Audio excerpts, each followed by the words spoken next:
On the morning of October the 9th, a young man named Daniel Avery sent a text message to his sister. It read, "I'm almost at the ridge.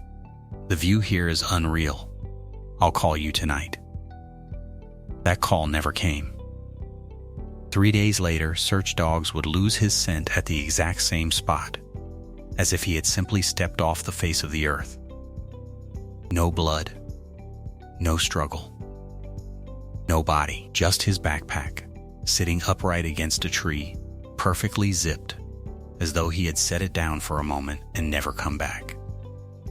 What happened to Daniel Avery in those mountains still has no answer. And by the end of this video, you might understand why some questions are better left unasked. Daniel was 26 years old, an experienced hiker who had completed over a dozen solo treks across the country. He wasn't reckless. He wasn't the type to wander off trail without telling anyone. Before this trip, he had messaged a hiking forum asking about a lesser-known route through the Blackridge Mountains, a dense, fog-choked range known for sudden weather shifts and a handful of old, half-forgotten local legends. Most hikers stuck to the marked paths. Daniel wanted something different. He wanted the quiet trail, the one almost nobody used. He set out early on a Tuesday morning. The forecast was clear. His car was found parked neatly at the trailhead, keys still in the ignition, doors unlocked.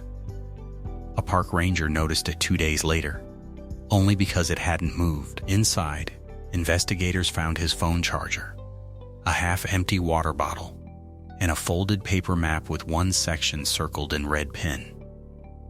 That circle marked an area locals call the Hollow, a steep valley wrapped in mist almost year-round, where, according to old stories, hikers sometimes reported hearing their own names called out from somewhere in the trees. The first search team reached the trailhead within hours of the missing person report. They followed Daniel's footprints through soft mud for nearly 2 miles. Clear and steady. No signs of stumbling. No signs of panic. Then, near a cluster of pine trees beside a dry creek bed, the footprints simply stopped. Not faded, not scattered, stopped, mid-stride, as if he had been lifted straight up off the ground. The lead search officer later told local press, "In 20 years of mountain rescue, I have never seen anything like it. It didn't look like a man who fell. It didn't look like a man who ran. It looked like a man who vanished." But what happened next shocked everyone. 3 days into the search, a hiker miles away on a completely different trail reported something strange. He said he heard a voice, faint and broken, calling for help somewhere below a rocky overhang. When rescue teams rushed to the location, they found nothing.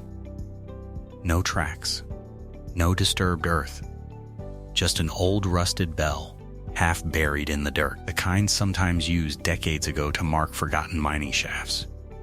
No mining operation had ever been recorded in that area. Locals had no explanation for it. Some said it had always been there. Others swore it hadn't. Daniel's sister Claire flew in from out of state the moment she heard. In an emotional interview with a local news crew, she said, "He texted me an hour before this happened. He sounded happy. He sounded like himself. People don't just disappear like that. Something happened to him, and I need to know what." Her voice cracked on camera, and for a moment, the search for Daniel stopped being a strange story and became something painfully real. A family clinging to hope while days turned into a haunting silence. As the search expanded, theories multiplied. The first and most obvious was a wildlife attack. Black bears were known to roam Blackridge, and a few had been spotted that season. But wildlife experts who examined the scene found no claw marks, no blood, no fur, nothing consistent with an animal encounter. A bear doesn't carefully unzip a backpack and zip it shut again.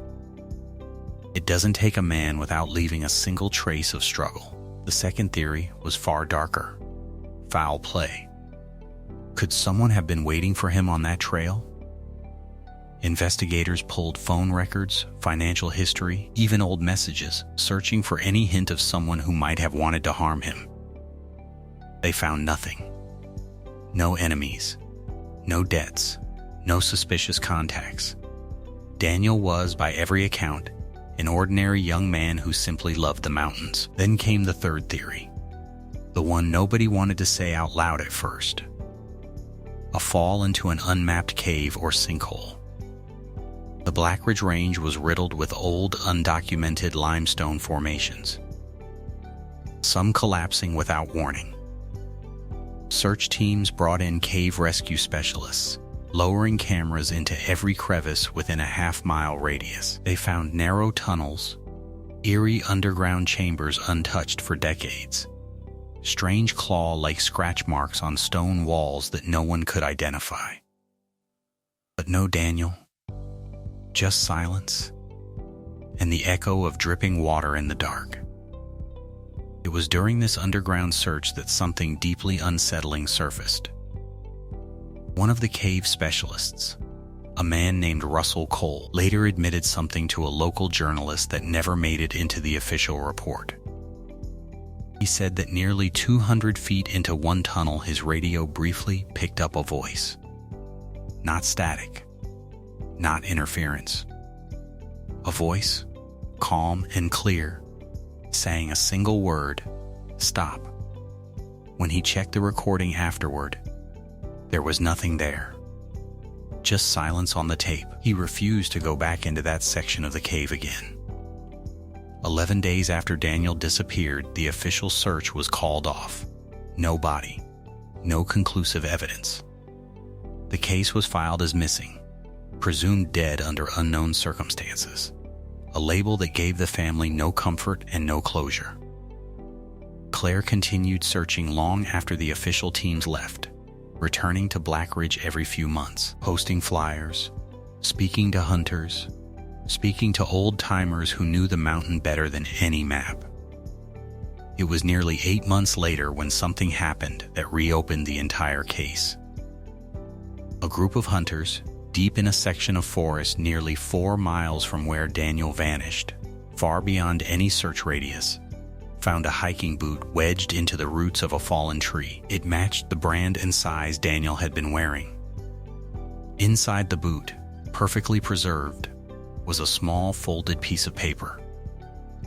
On it, written in Daniel's own handwriting, were 5 words that sent a chill through everyone who heard them.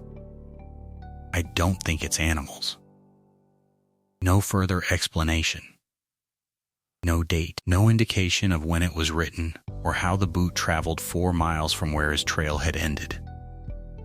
Forensic analysts confirmed the handwriting was authentic. They could not explain how it got there or why it was the only piece of him ever found. The truth may be more terrifying than anyone imagined. Was Daniel taken by someone or something that understood the mountain better than any rescue team?